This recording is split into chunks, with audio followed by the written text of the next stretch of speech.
오늘 우리에게 주신 하나님의 말씀은 고린도후서 12장 7절부터 10절까지입니다. 여러분과 같이 한 목소리로 봉독하겠습니다. 고린도후서 12장 7절부터 12절까지입니다. 다 같이 봉독하겠습니다. 시작. 여러 계시를 받은 것이 지극히 크므로 너무 반나지 않게 하려 하시고 내 육체에 가시 곧 사단의 사자를 주셨으니 이는 나를 쳐서 너무 자만하지 않게 하려 하심이라.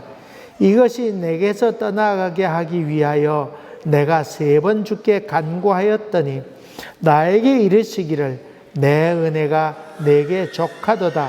이는 내 능력이 약한 데서 온전하여짐이라 하신지라. 그러므로 도리어 크게 기뻐함으로 나의 여러 약한 것들에 대하여 자랑하리니 이는 그리스도의 능력이 내게 머물게 하려 함이라. 그러므로 내가 그리스도를 위하여 약한 것들과 능력과 궁핍과 박해와 곤고를 기뻐하노니 이는 내가 약한 그때에 강함이라. 아멘. 아멘. 이전에는 이렇게 성경 읽은 다음에는 찬양대 찬양이 있어서 제가 이렇게 원고도 펴고 이렇게 준비하기가 쉬웠는데 이제는 바로바로 하게 되니까 좀 당황스럽기도 합니다. 여러분도 좀 그렇지 않습니까? 여러분도 좀 어색하기도 하죠? 네. 반갑습니다. 오늘은 무슨 절이죠? 추수감사 주일. 여러분, 마음에 정말 감사함이 있습니까? 있어요? 좀 아닌 것 같기도 하고. 여러분, 정말 하나님께서는 정말 공평하실까요? 어때요? 이 하나님이 정말 공평하신가? 저는 처음 카나다 와가지고는 천섬에 갔었어요. 천섬에 갔는데, 배를 퉁퉁퉁퉁퉁 타고 갔는데, 가다가 말이에요. 무슨 섬에 이렇게 정박했는데, 거기는 미국 비자가 있는 사람만 들어갈 수 있다는 거예요. 여러 사람 내리는데, 우리는 뭐가 없어요. 비자가 없어서 그만 멀뚱 쳐다만 봤어요. 그때 내가 느낀 것은 누구는 저기 내릴 수 있는 사람이 있고 누구는 내릴 수 없는 사람이 있구나. 너무 불공평하구나. 이런 생각을 그때 많이 가졌어요. 20년 전이었으니까 그땐 더 심했잖아요. 지금은 한국 비자 갖고 어디든지 갔습니다만. 그래서 하나님은 정말 공평하신가? 여러분, 이런저런 소식 듣게 될 때 정말 그런가? 국가 간에도 이런 차별도 많이 있고 개인적으로도 과연 그런데 정말 하나님은 공평하신가? 왜 이런 고통은 나에게만 있는가? 발생하는가? 이런 생각 때문에 행복한 마음과 감사를 잃어버리곤 합니다. 목사가 되어서 보람된 일도 좀 있습니다만은 그러나 종종 교우들의 세세한 이야기를 좀 듣게 되면 그거로 인해서 마음의 고통이 있게 되고 잊혀지지가 않아서 교인들이 아파하는 고통스러워하는 그런 것 때문에 밤새 잠 못 잘 때도 있어요. 마치 내가 기도를 좀 덜 해서 그런 것 같다는 그런 생각도 좀 들고 참 어떻게 하면 좋을까 하는 생각에 많이 고통스럽기도 합니다. 이인수 목사님 그렇지 않습니까? 이 목사님도 그렇죠? 그렇습니다. 이제 목회자가 된다고 하는 게 그런 고통. 그래서 종종 무슨 생각을 하냐면 목사는 자기 걱정보다는 교우들 걱정으로 그냥 가득 차 있기 때문에 내 인생을 사는 것이 뭐가 있는가 이런 생각할 때가 종종 많이 있습니다. 이 목사라고 하는 직업은 남의 인생을 살다가 끝나는 것인가? 이런 생각을 솔직히 합니다. 해요. 그러니까 제가 고통스러울까요? 즐겁고 기쁠까요? 얘기해 보세요. 어떨 것 같아요? 뭐 좋아요. 대답 안 해도 괜찮아요. 근데 어쨌든 간에 그러면서 이 고통이 고스란히 나에게도 오는데, 그럴 때 무슨 생각도 하냐면, 왜 하나님께서 나를 부르셔서 목사가 되게 하셨나? 그냥 평범한 삶을 살면 됐지 왜 그렇게 하셨나? 이런 생각도 많이 합니다. 많이 합니다. 근데 인생 살다 보면 자기 자신에 해당되는 고통으로 인해서 괴로워할 때도 있지만은, 반대로 또 다른 사람 때문에 나오는 고통도 우리 가운데 또 있습니다. 또 모르면 좋지만은 알기 때문에 더 고통스러운 것도 얼마나 많이 있어요. 많이 있습니다. 근데요, 제가 목사로서 신방 이렇게 다녀보면서 느꼈던 것 가운데 하나는, 세상은 참 불공평한 것 같지만은 속속들이 좀 알고 보니까 하나님께서는 한 사람에게 행복한 거 다 주지 않았다고 하는 것을 제가 알았어요. 한 사람에게 물질적인 넉넉함, 건강 주시고, 장수의 복도 주시고, 부부간의 금슬도 좋고, 자녀들이 다 독립적으로 잘 자기 나름대로의 인생을 살게 되고, 사업도 번창하게 되고, 거기다가 믿음까지 좋은 그런 가정은 있을까요, 없을까요? 탈무드에 보면 그런 얘기가 나옵니다. 하나님께서 모든 복을 한 사람에게 다 주지 않으신다. 탈무드에 그런 얘기도 나옵니다. 정말 그런 법입니다. 정말 다 한 사람에게 복을 다 몰아주는 그런 경우는 없습니다. 여러분 잘 아는 이건희 씨, 한국의 최고의 갑부인 이건희 씨도 몇 년 전에 뉴욕에 왔던 딸이 죽었잖아요. 자살해 죽었어요. 참 그 고통이 얼마나 클까, 저는 그런 생각도 종종 해보게 됩니다. 제가 대구에 있을 때에 그 교우들 가운데 아주 변호사 하는 분이 있었어요. 법관도 하셨고, 법관 하다가 이렇게 법관 하시다가 변호사가 되니까 상당히 고액의 사건만 이렇게 또 맞더구만요. 그러니까 돈 많이 받아요, 안 받아요? 그 수수료를 몇 퍼센테이지로 받으니까 돈도 많은 분이시고, 또 참 아주 품위 있는 그런 분이고, 또 대구에서는 유명한 변호사로 이렇게 계셨던 분이셨는데, 겉으로 봐서 참 행복해 보였습니다. 근데 그쪽 구역에 신방할 일이 있어서 이렇게 신방 가게 되었는데, 거기 신방 갔더니 이렇게 앉아 있는데, 왜 그 여자 처녀보다는 조금 어린데 왜 내가 이렇게 다락에서 이렇게 뚫렁뚫렁 내려와요. 그래서 이렇게 인사하고 안녕 이렇게 하고는, 근데 누구냐고 물었더니 그분 딸이라는 겁니다. 딸이래요. 그러냐고. 근데 교족부 봤더니 교족부에는 이름이 있어 없어요? 전혀 없어요. 그래서 이게 무슨 일이냐고. 그래서 어떻게 딸이 있냐고 그랬더니, 다운 증후군이 있어가지고 집에서 이렇게 내보내지 않고 이게 집에서 이렇게 키운다는 거예요. 그러면 밖에도 나가고, 교회도 좀 데려오면 좋을 거 아니에요. 근데 그렇게 하지 않았어요. 왜 그러냐고 그랬더니, 알고 봤더니, 걔가 다운 증후군을 앓고 있다고 하면 위에 언니들이 있는데, 언니들이 시집 가기가 힘들대요.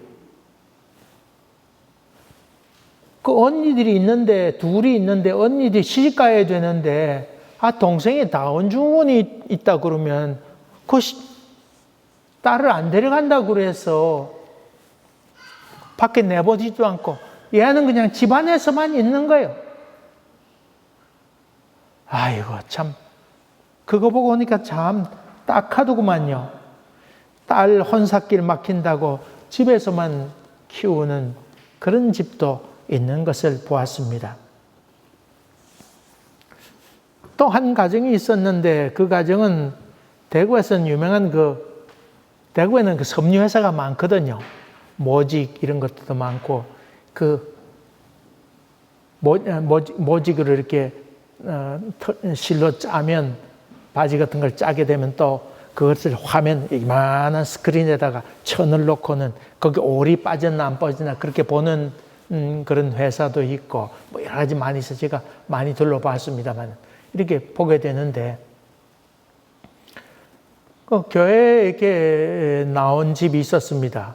근데 아주 처음 보니까 그 부부가 다 키가 너무 저로 봐서 한 요 정도도 안 넣을 정도니까 키가 얼마 뭐 재보지 않았을까 모르겠는데 요만큼밖에 되지 않았어요. 아주 조금 했어요. 조금 했는데 거기 아들하고 딸도 데려왔는데 딸도 뭐 키도 작았지만 아들이 이렇게 오게 되었습니다. 그래서 그런가 보다 이렇게 했는데 섬유 큰 회사를 이렇게 경영하는데 돈도 참 많고 그 당시 좋은 차를 타고는 이렇게 교회 오시곤 했어요. 그래서 그런가 보다 했는데 마침 그쪽 구역이 돼서 이렇게 신방 가게 되었습니다. 그러면서 기도제 뭐이냐고 그랬더니 이 아들이 하나 있는데 키가 컸으면 좋겠다. 그래서 지금 백방 이렇게 하면서 호르몬 주사도 맞고 또 뭐 성장판 발달하기 위해서 이렇게 뭐 하고 또 미국 가서도 이렇게 주사도 맞고 그랬는데 구역 바뀐 다음에 뭐 몇 년 있다가 3년인가 4년도 했는데 갑작스럽게 그쪽 구역에서 소식이 왔습니다. 무슨 소식이냐고 했더니 그 하나밖에 없는 그 아들이 그만 수술도 많이 받고 이랬는데 키 크게 하려고 그렇게 백방 노력했는데 그만 죽었다고 하는 소식을 듣게 되었습니다. 그래서 장례식에 가게 되었습니다. 그 집에 돈이 없었더라면 물론 그 마음의 문제겠지만은 돈이 없었더라면 그 아들을 잃어버리는 그런 일은 없었을 텐데 허탈감도 느껴져서 마음이 심히 괴로웠습니다. 여러분, 그런 집이 한둘이 아니라고 하는 것입니다. 여러분 보기에 대단하다 그렇게 생각 들지만은 그렇지 않습니다. 여러분 그 교우 가운데 큰 가구점 하는 장로님이 계셨는데 저에게 그런 얘기를 하는 걸 들었습니다. 이거 가게 운영하려고 머리카락이 팍팍 빠지는 것을 사람들은 다 모른다고 그런 얘기하는 것을 들었습니다. 여러분 그렇죠? 다 세상에 쉬운 일은 아무것도 없습니다. 또 당사자들 부부간의 갈등은 없지만은 그 시동생이 그만 알코올 중독이 되어서 한 번씩 행패 부리러 집에 와서 다 세간도 부시고 또 어떤 경우는 그 교도소 가게 되어서 그 조카들을 다 하는 수 없이 키울 수밖에 없는 그런 집들도 생각보다 많이 있습니다. 당사자뿐만 아니라 남에 의해서 고통을 받게 되는 그런 경우도 많이 있습니다. 죽음 직전에 지난번에 말씀드린 것처럼 아난다여 너무 슬퍼하고 탄식하지 말아라. 내가 늘 얘기했듯이 인생이란 고통이 아니냐. 원래 그렇습니다. 종종 어떤 일로 인해서 기쁨과 감사도 있지만은 그러나 어떤 사건으로 말미암아 그런 행복을 다 잃고 마는 경우도 있습니다. 자기 삶에서 오는 고통과 불행도 느끼게 되지만은 남과 비교하기 때문에 주어지는 고통도 우리 가운데 많이 있습니다. 그런데 이런 고통은 믿음이 있는 사람이건 없는 사람이건 신앙이 깊은 사람이건 얕은 사람이건 또 신비한 세계를 경험한 사람이건 아니건 간에 상관없이 이런 고통이 우리 가까이 있습니다. 또 이런 고통이라고 하는 것은 시도 때도 없이 우리 가운데 오기도 하고 어느 날 갑자기 우리 가운데 오기도 합니다. 여러분 우리가 기도한다고 하는 것은 기도한다고 하는 것은 무언가 결핍이 있기 때문에 기도하는 것 아니겠어요? 여러분 기도 가운데 늘 아이고 할렐루야 감사하다 아이고 이런 사람 있습니까? 여러분 오늘 교회 예배 드리기 전에 미리 와서 기도하는 분 뭐 다 미리 와서 많이들 기도하시는데 기도하실 때에 아이고 하나님 하나 했을 거에 다 감사합니다. 내가 구할 것이 없습니다. 그런 사람 있습니까? 없습니다. 세상에 없습니다. 뭔가 기도하는 기도 제목들이 있는데 기도 제목이 있다고 하는 것은 뭔가 다 결핍이 있다고 하는 것 아니겠습니까? 뭔가 답답하게 될 때에 기도하게 되는 것입니다. 이 기도에 그냥 찬양과 감사만 있는 경우 없습니다. 뭔가 다 부족해서 간구하게 됩니다. 오늘 봉독한 말씀 고린도 후서에 있는 말씀인데 사도 바울이 고린도 교회에 편지를 하게 됩니다. 그것이 첫 번째 쓴 편지가 고린도 뭐예요? 전서. 후에 쓴 것을 고린도 후서. 그 구약에서는 사무엘 상하 이렇게 나누는데 분량이 많아서 나누었습니다. 상하로 나누었는데 신약성으로 넘어오게 되면 전편과 후편 이렇게 거반다 나뉩니다. 고린도 전서, 고린도 후서 이렇게 나눕니다. 그럼 첫 번째 쓴 편지, 두 번째 쓴 편지 이렇게 해서 전후를 이렇게 나눕니다. 사도 바울이 고린도 지방에 선교를 하고는 돌아왔는데 사람을 통해서 고린도 교회 소식을 듣게 됩니다. 근데 그 고린도 교회 소식을 듣게 됐는데 무슨 소식을 듣게 되느냐 하면 글쎄 지난번에 다녀갔던 우리에게 복음을 전했던 이 바울이라는 사람이 글쎄 가짜래더라. 이런 얘기를 하게 되고 이런 그 쓸데없는 말로 말미암아 교회 내에 분파가 생기게 되었습니다. 아이고 나는 개바파다. 난 베드로죠. 베드로파다. 아이고 나는 바울파다.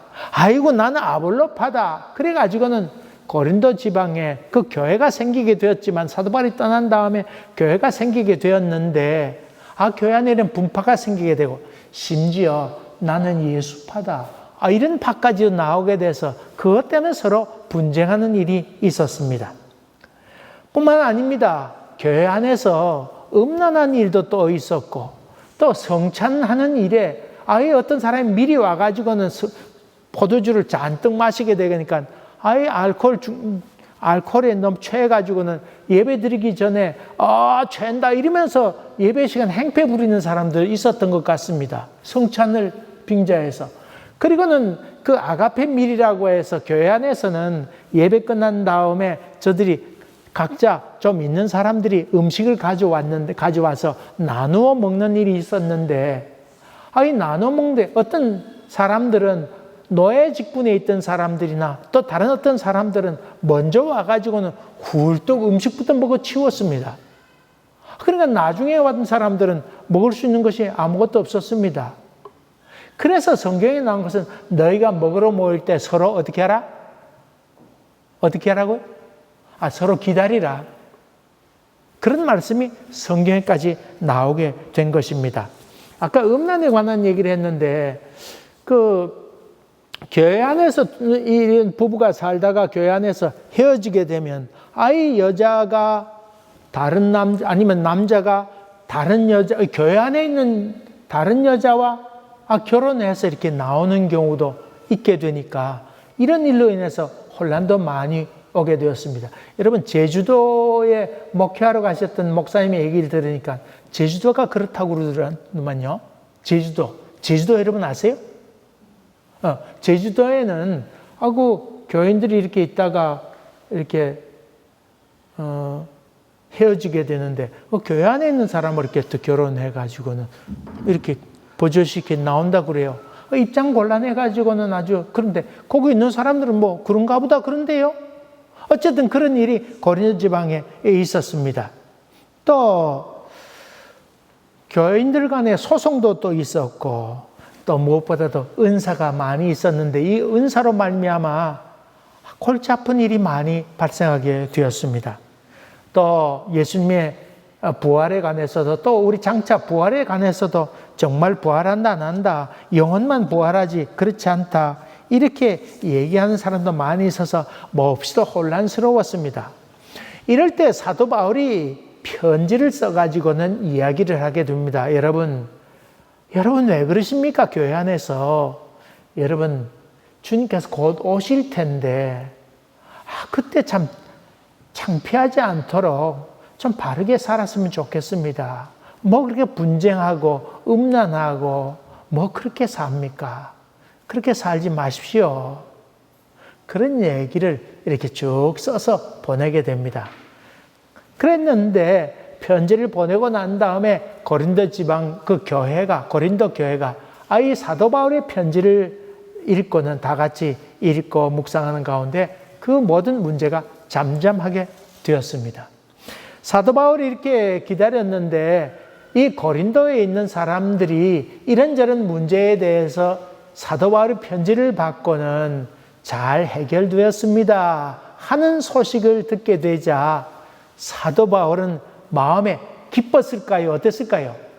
너무 기뻐가지고는 고린도의 교회에 다시금 편지를 쓰게 됩니다. 물론 고린도 전서 후서 사이에 중간에 편지가 하나 있을 거라 추측은 하는데 그건 없어요. 어쨌든 없어요. 근데 후서에 지금 편지를 쓰게 되는, 다시금 펜을 들어서 편지를 쓰게 되었습니다. 그러니까 이 고린도 후서는 전편에서는 여러 가지 문제점에 대해서 이렇게 하라 저렇게 하라 얘기했지만 후서에서는 문제가 해결됐다고 하는 소식을 들었던 사도 바울이 너무나 신이 나서 자기의 개인적인 이야기까지도 많이 늘어놓게 됩니다. 그래서 저 고린도 후서에는 참 제가 좋아하는 구절들이 많이 나옵니다. 이 복음, 이 질그릇에 담겨 있다. 그런 얘기하면서 이 복음에 관한 얘기를 하고, 또 사도 바울이 내가 부득불 자랑하는데, 야, 너희들이 다른 사람이 자랑하면 용납하지만은 내가 자랑한다고 해서 뭐 너무 욕될 것 없다. 그러면서 내가 부득불 자랑하노니 하면서 자기 자랑을 막 늘어놓습니다. 자기 속에 있는 얘기를 사슴없이 쏟아놓게 되는 것이지요. 그러면서 사도 바울이 이런저런 얘기하고, 야, 너희들이 내게 얘기하기를 편지를 보게 되면 능력 있다고 그러지만 막상 나를 대하고 난 다음에는 아이고 사도 바울이 말도 좀 못하고 말에는 좀 졸하고 육신은 약하고 그렇구나. 그렇게 얘기하는데 너무 그렇게 얘기하지 마라. 그런 얘기도 사도 바울이 자기 속에 있는 얘기를 마구 쏟아놓게 되는 장면이 나오게 됩니다. 그러면서 사도 바울이 자기의 영적 경험을 얘기합니다. 내가 예전에 삼층천을 다녀온 적이 있다. 적이 있다. 그러면서 그가 몸 안에 있었는지 몸 밖에 있는지 알 수 없지만 그 말은 비몽사몽간에 이렇게 받았다. 그 말이거든요. 그러면 남이 얘기하듯이 그렇게 삼층전 다녀오는 얘기를 하는데 그 삼층전 다녀온 얘기, 신비한 세계를 얘기하면서 오늘 봉독한 말씀 12장 7절부터 자기가 하나님께 기도했던 자기 개인적인 얘기를 지금 오늘 여기서 하고 있습니다. 그것은 뭐냐면 내가 하나님께 간절히 기도한 것이 있다. 그것은 내 몸에 사단의 사자가 내 몸 가운데 있다. 사단의 사자. 이 사단의 사자라고 하는 게 뭘까요? 그래서 사도 바울이 내 몸에 사단의 사자가 있어서 하나님께 3번 간구했다. 근데 하나님께서 그 기도를 들으셨다, 안 들으셨다? 듣지 않았다.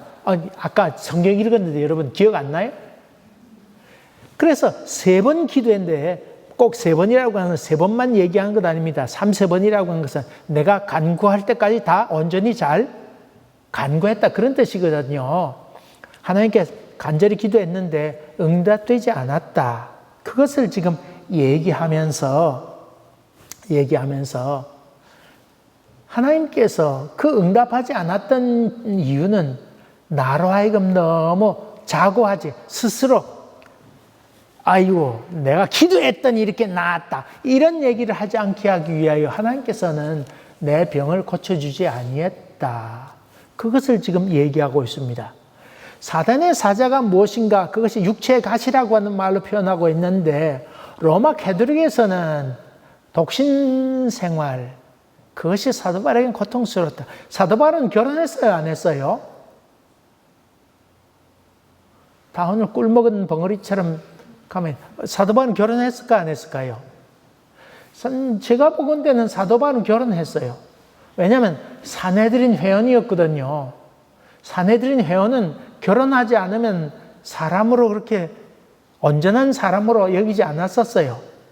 사내들인 회원이었던 거로 봐서 사도 바울은 결혼했다고 보지요.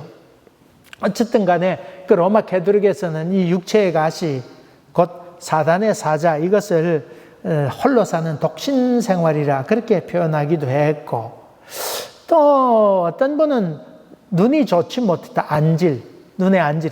옛날 그 다메섹에서 그 꼬꾸라졌잖아요. 강한 빛을 보고. 그 이후로부터 눈이 좀 좋지 못했다. 그런 얘기 있는데 물론 사본에도 그렇습니다만 맨 마지막 서신 다음에 사인할 거 아니에요. 근데 사인이 조그맣게 사인되어 있지 않고 큼직하게 사인이 되어 있어요. 큼직하게 왜 되어 있을까요? 눈이 시원찮았다. 또 여러분 그 성경 갈라디아서에 보게 되면 갈라디아 사람들에게 편지하면서 너희들이 참 내 연약함에 대해서 너희가 나를 하나님과 천사처럼 대하여 주었다. 그런 얘기를 하고 있는데 너희가 눈이라도 빼어줬을 것이다. 내가 너무 연약하다 그러면 눈이라도 빼어줬을 것이다. 그런 의미로 감사하고 있는데 그런 점으로 보면 사도 바울이 뭐가 나빴다? 눈이 나빴을 거라고 그렇게 추측은 합니다. 뭐 저처럼 그렇겠죠. 뭐 제가 여러분 뭐 이렇게 얼굴이 보이지 않아요. 사실은 안경도 이런 거 썼지만은 시원찮아요. 비슷하다 볼 수 있죠.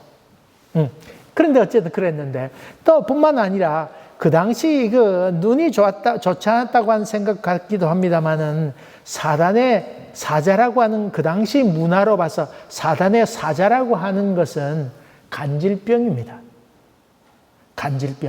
간질병인데 그래서 저는 이게 간질병으로 생각합니다. 간질병으로 생각하는데 이렇게 전도하는 가운데에 설교하다가 간질병으로 이렇게 발작이 일어나게 되면 쓰러질 거 아니에요. 여러분 그 간질병 앓는 사람 본 적 있습니까? 저는 목사가 되니까 뭐 그런 경우도 봤죠.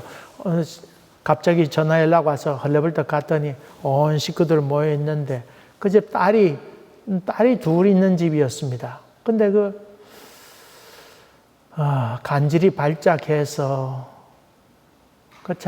그 자매는 뭐 실신해 있고 그 식구들이 다 그것 때문에 다들 안타까워하고 있는데 뭐 식은땀 흘리고 땀 다들 흘리고 있고 괴로워하고 다 둘러앉아가지고는 가라앉기만을 기다리는 그런 장면을 제가 직접 보았습니다. 부둥대기도 하고 거품 물기도 하고 참 딱겠습니다. 여러분 사도 바울이 여러분 하나님께서 여러분을 치유해 주실 것입니다. 그러면서 그 병 고치는 은사도 있었잖아요. 사도 바울이. 그러면 안수하여 기도하는데 설교하던 중에 갑자기 거품 물고 사도 바울이 쓰러지게 되면 사람들이 뭐라고 할까요? 자기나 고치시야. 너나 잘하세요. 너나 그저 내 머리에 안수하고는 내 병부터 고치세요. 그랬을 거 아니에요. 사람들이. 은사 있다면서 자기는 병은 못 고치면서 이런 얘기를 많이 했단 말이죠. 그럴 때에 그 갈라디아에 있는 교인들은 그렇게 대하지 않고 사도 바울이 육신이 약해서 그렇구나. 그러면서 하나님처럼 그리고 천사처럼 대해준 것에 대해서 사도 바울이 극도로 감사해서 쓴 편지가 무슨 편지? 갈라디아서. 그런 내용들이 나오지요. 여러분, 이런 사도 바울에게 이런 얼마 전도하는데 장애가 돼요. 내가 이 간질병 낫게 해달라는 것은, 물론, 내가 쓰러져서 그런 것도 하지만은, 하나님 영광 가리는 것 아닙니까? 그러면서 기도하지 않았을까요? 하나님, 이 병이 들었는데, 이 간질병 때문에 전도에 장애가 되지 않습니까? 고쳐주셔야 될 것 아닙니까? 그러면서 하나님께 간절히 기도했을 것 아니에요. 낫지 않았어요. 이런 사도 바울에게 참된 감사가 나올 수 있을까? 여러분, 사도 바울은 자기가 갖고 있던 모든 것 다 내려놓고 오직 누구만을 위하여? 예수만을 위하여 일생을 바치면서 걸어가고 있잖아요. 근데 그거 간질병 하나 고쳐달라는 게 뭐가 그렇게 잘못된 일이란 말입니까? 사도 바울이 그렇게 간절히 기도했는데 하나님께서 듣지 않으셨습니다. 듣지 않았어요. 거기에 대해서 사도 바울은 오히려 감사하고 있습니다. 오히려 사도 바울은 감사하고 있습니다. 사도 바울은 거기에 대해서 아까 갈라디아서도 그랬지만은, 이게 나를 자고하지 않게 하기 위하여 하나님께서 내 기도를 아니라고 하는 응답을 해 주셨다. 그렇게 지금 사도 바울은 얘기하고 있습니다. 내 육체에 가시고 사단의 사자를 주셨으니 이는 나를 쳐서 너무 자만하지 않게 하려 하심이라. 그러면서 내 은혜가 내게 족하도다. 그렇게 누가 말씀했어요?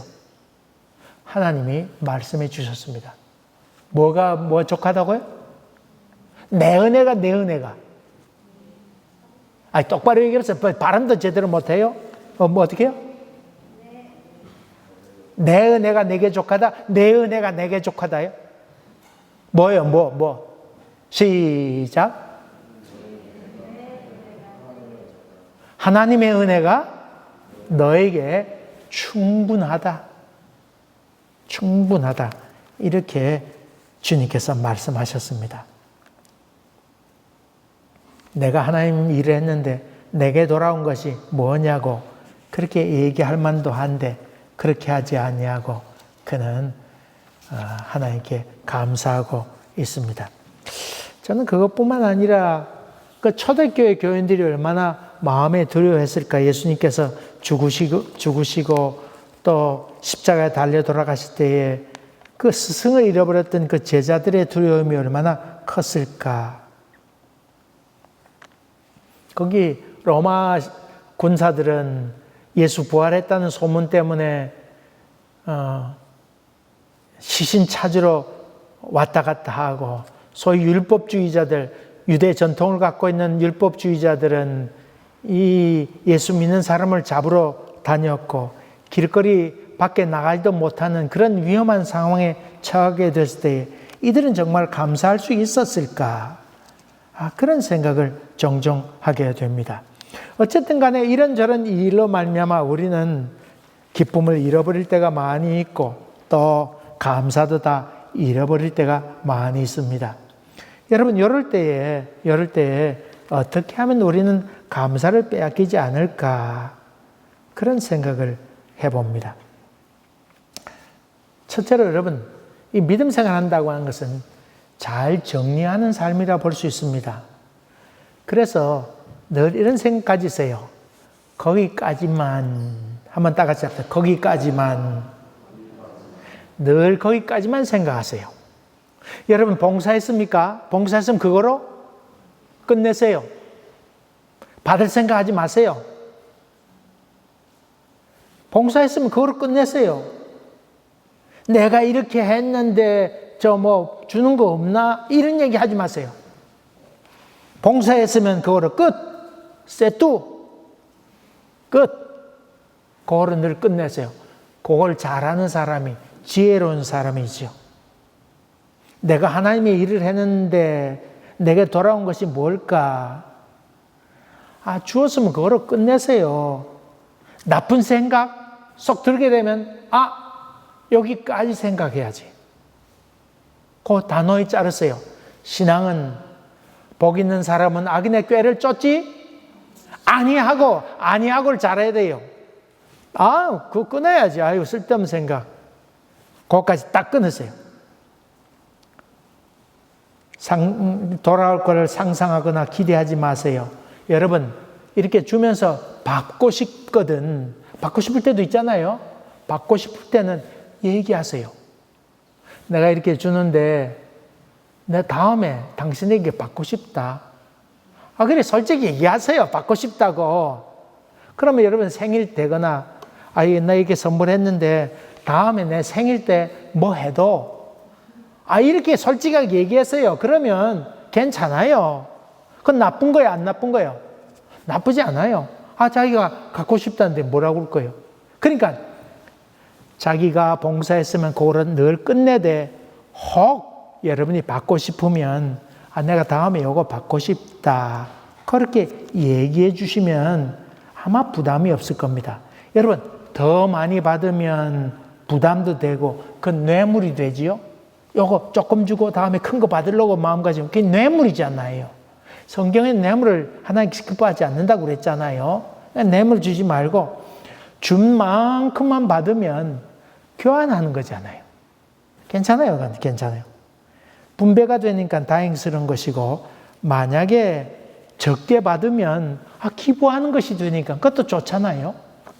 그러니까 그런 내가 해준 게 얼만데 그러면서 독을 품고 섭섭하게 생각하지 말고 딱 그 선에서 끊되 정말 여러분이 받고 싶으면 솔직하게 얘기하라고 하는 것. 그러면 감사를 잃어버리지 않습니다. 하나님께 봉사하는 것도 그만큼 봉사하고는 집에 와서 피곤하다고 이러면서 신경질 내지 마세요. 차라리 신경질 내지 말고 봉사하지 마세요. 신경질 낼 바에 왜 봉사하는 거예요? 그거까지만 하세요. 그 다음에 아까 얘기한 것처럼 하나님께서 내게 복을 다 주시지 않았다고 하는 것도 기억하세요. 이 하다가 뭐 좀 너무 어려움이 있습니다. 또 더 이상 나올 것이 없습니다. 그러면 내 복이 여기까지로구나. 그렇게 생각하세요. 뭐라고요? 내 복이 여기까지구나. 하나님께서 나에게 복을 주셨는데 여기까지로구나. 그렇게 생각하세요. 하나님께서 내게 허락한 복이 여기까지니까 내가 더 이상 뭐 할 거 있다 없다? 없어요. 그러니까 미련 없이 하나님께서 내게 허락한 거 여기까지니까 그거로 끝. 좋아. 이렇게 생각 가지면 됩니다. 그래서 하나님께서는 무한정, 무작정, 무제한으로 우리에게 퍼주시는 그런 하나님이 아니라고 하는 것도 여러분이 염두에 두세요. 지난번에 말씀드린 것처럼 도스토옙스키 같은 경우에 그 마지막 폐결핵으로 피를 토하게 되죠. 조카 때문에 여러 가지 문제가 많이 있었는데 그것 때문에 신경을 쓰다가 그만 각혈을 하면서 쓰러지게 됐는데 식구들이 다 와가지고 아이고도 이렇게 걱정하고 난리 피게 됐는데 도스토옙스키는 단호하게 얘기하죠. 걱정하지 말라고. 어젯밤에 하나님께서 나를 부르셨다고. 그러니까 이거는 이러고 저러고 치유해야 될 문제가 아니라고.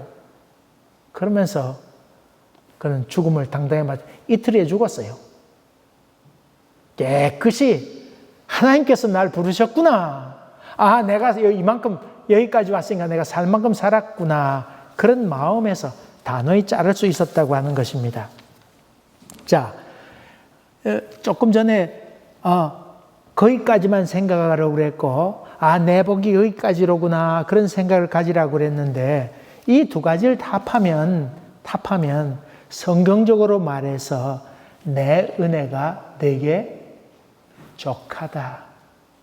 그 말과도 같습니다. 여러분, 내 은혜가 내게 족하도다. 그 응답이 바로 그거였습니다.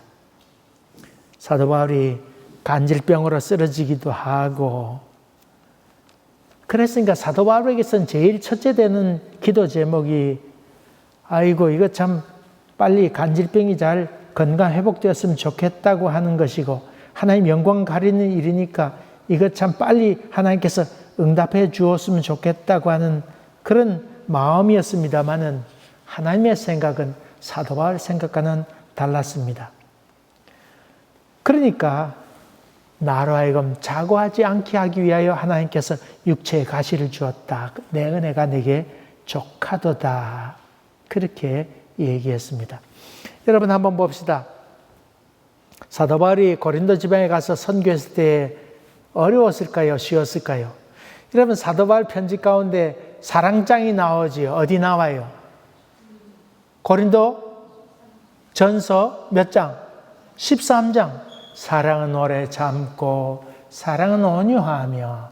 여러분 그런 아름다운 문구는 저들이 행복하게 살기 때문에 사랑은 오래 참고 사랑은 온유하며 뭐 그런 말을 썼을까요? 아니면 하도 싸우니까 그런 말을 썼을까요? 많이 싸우고 분쟁하고 그러니까 여보시오 사랑은 오래 참는 것입니다. 그런 얘기를 썼다고 하는 것입니다. 시편 23편 여호와는 나의 목자시니 내게 부족함이 없으리로다. 내가 사망의 음침한 골짜기로 다닐지라도 해받음을 두려워하지 않은 것은. 여러분 다윗이 목동이었는데 늘 행복하고 여호와 나의 목자시니 내가 부족함이 없으리로다 그렇게 고백했을까요?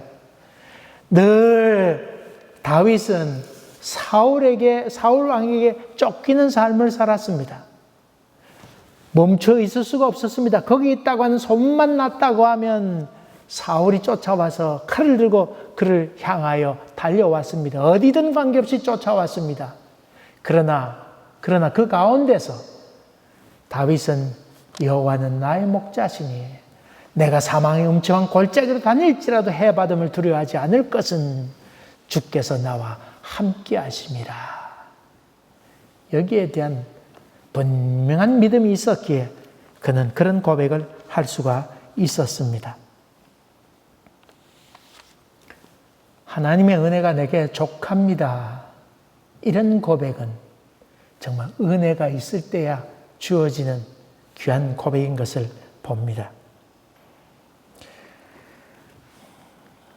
제가 아는 분 가운데 사업을 잘하는 젊은 교우가 있었습니다. 근데 애를 낳았는데 그 애가 장애로 태어났어요. 앞을 볼 수 없었어요. 뭐 사업도 잘하고 또 하나님도 잘 교회학교 교사로도 부장으로도 수고하는 그런 분이셨는데 왜 그러냐고 봤더니 그 임신했을 때 무슨 먹지 말아야 될 약을 먹었는데 낳고 보니 눈이 그렇게 해서 아주 어린이 맹인 장애를 낳았습니다. 근데 그 신방 갔더니 그 부부가 목사님 참 감사합니다. 그래도 가난한 집에 있었더라면 얘가 또 버려졌을지 모르는데 그래도 우리 집에서 태어났으니까 감사하지 않습니까? 이 애만 잘 키울랍니다. 그렇게 얘기하는 것을 제가 듣고는 깜짝 놀랐습니다. 그래서 제가 참 귀한 생각입니다. 좋은 생각인데 이 애 하나만 이렇게 매달려 있지 말고 애를 한 둘 좀 더 낳으세요. 그러면 형제들끼리도 서로 돌보기도 하고 또 우애도 있게 되고 다른 동생들도 철도 잘 들게 됩니다. 그런 얘기했더니 그걸 좋게 받아들여서 둘을 더 낳았습니다. 그냥 그 다음에 이렇게 구역이 돌고 돌아서 그 집에 신방 갔더니 동생들이 뭐 해달라는 거 잘 해주고 얼마나 집안에서 잘 노는지 몰랐습니다. 참 제가 부산에 전도사로 가게 됐는데 한 가정이 교회에 나오게 되었습니다. 그래서 신방 갔는데 가서 보았더니 그 집에 아기가 탄생하게 됐는데 장애아로 쌍둥이가 다 목을 전혀 가두지 못하고 장애아로 태어났습니다.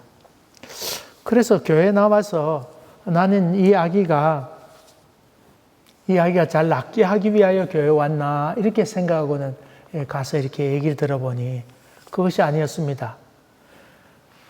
그분이 어릴 때 교회 다니다가 좀 안 나가게 되었는데 애기 그 위에는 큰 애들이 있었어요. 큰 애들이 있었는데 이 늦둥이로 이렇게 애를 낳았는데 쌍둥이를 낳았어요.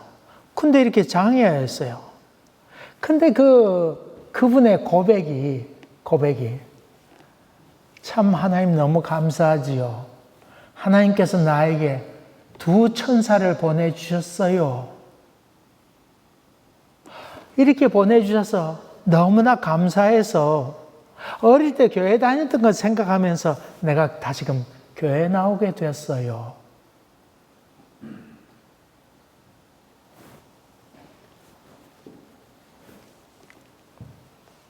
아이고 참. 어째 그럴 수가 있을까?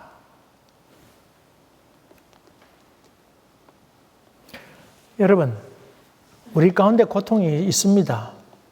고통에 대해서 원망할 수도 있습니다. 반대로 감사할 수도 있습니다. 하나님은 우리에게 방향은 제시해 주십니다.